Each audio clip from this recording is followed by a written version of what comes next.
need to borrow some tanks. Right. We're going to be destroying the forest where the walking bears live. Why?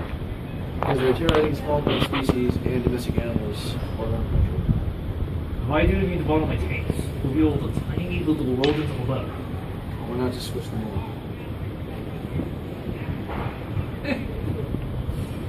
How many do you need? About 50. Wunderbar. Well, then the species will have to deal with this problem by themselves. Their predators might have to look for other food sources, their prey might increase. So it might balance itself out eventually.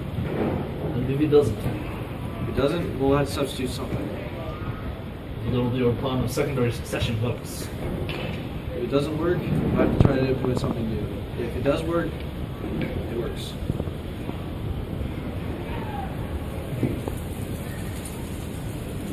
Bubble!